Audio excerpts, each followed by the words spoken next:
content in terms of products. Also, it has a quite a well-established blog. In terms of traffic, it hasn't been doing too well. So it's sort of plateaued a little bit up and down, and it was sort of sitting around, back down around sort of 120 visits per month organically, even though the site has been around for 7 years with 190 products. So not doing that well at all. So I'll just go through what we've done so far, and it just sort of, it's a bit of an indication of once you put in a bit of grunt work on the front end and really understand that on-page is key to get the foundation right, and then you can start building your off-page. Once you've got your on-page right, you start pushing pushing off-page, link building and traffic, etc. You're going to just get much better results. But you can get quite good movement with a bit of grunt work on the front end. Just making sure you're letting the data tell you where the market is, and you can start increasing that traffic within that sort of first 30 to 60 days, which is what we're seeing on this side here. So just before that, you can see it's got a DR of 13, a hell of a lot of backlinks. So 450,000 backlinks, not from a 940 domains. So one of the first things we did with this was go through and do a link audit. Probably half of these links quite spammy, generated over the years from a previous SEO campaign, which I think a lot of those links were created via software.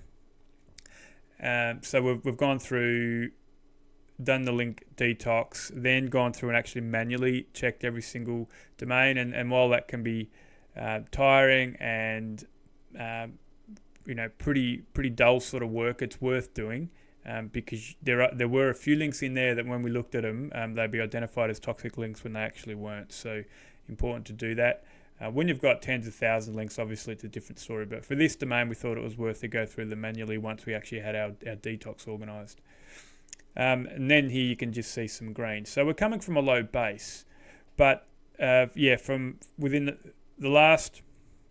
So here we are, April 20. So in the last 30 days, almost, we've essentially we've certainly doubled traffic, but we just keep pushing up skyward. And this is now at an all-time high for this site, at 300 visits per month organically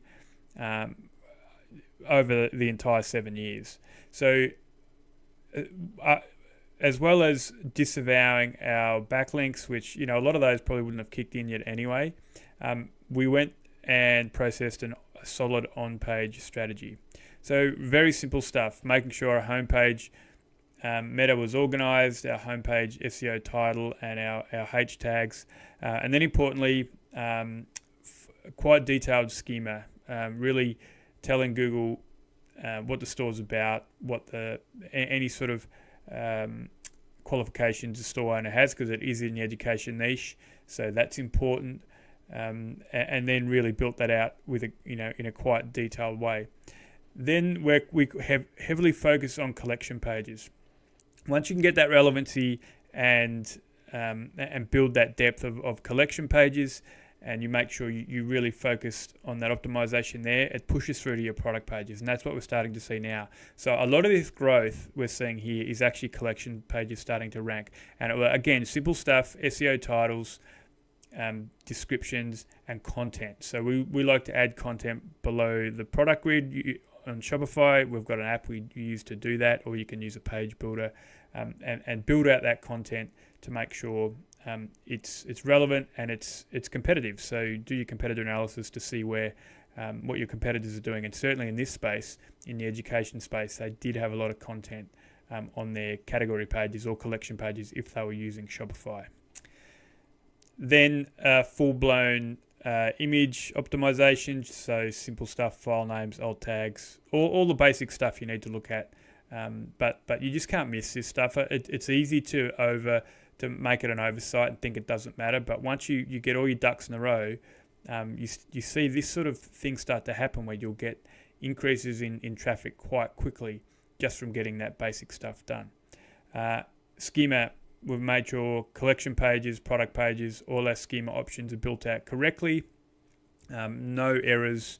A lot of Shopify themes push out outdated schema, and you'll get errors for schema. So make sure you're checking your structured data.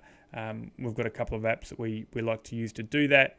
And then if there are any errors, we make sure there's no errors anywhere in the markup throughout the site. Again, simple, but make sure it's done. Warnings, we try and minimize those as much as possible in the structured data. It does happen from time to time. If there's a product that doesn't have a review, obviously it's going to throw out a warning, but that's obviously fine because not every product in every single store is going to have a review, and Google knows that, but it's just a way of Google telling you that maybe you should get some reviews. At this point, we haven't even finished optimizing all our product pages. So the product page is the same thing, went through, made sure, letting the data tell us where the market is, using tools like Ahrefs, ensuring that everything's optimized correctly, schemas there organized, and pushing those out.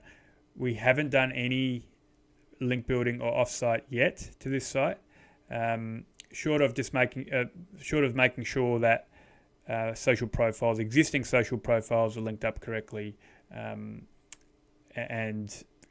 cross-reference between themselves, and then that ties in with your schema. So, and same as, etc. So that's important. So yeah, just wanted to show you, real sort of examples of just by doing grunt work, and it is hard with e-commerce because you can automate a lot of it, and you can build templates and let templates optimize for you. But when you get down to it, making sure you're manually optimizing pages on a page per page basis, that's where you're going to get the best results. This site, we know now, will continue to grow, especially when you start pushing out our off page and really give it a bit of a kick. And you can just see down here also the increase in the actual keywords that are starting to rank. So down here we were looking at 1,000 keywords and now pushing up to 1,500 in 30 days. So, okay. Hope that helps, maybe give a bit of inspiration, and certainly it can be done with on-page. Certainly in the early days, it's something that is worthwhile putting that effort into. Just one more point on the on-page. If you've got a site that has thousands and thousands of products, and let's say it might be an e-commerce store that has 5,000 different pages. Sometimes, obviously to do it manually, it makes it non-viable.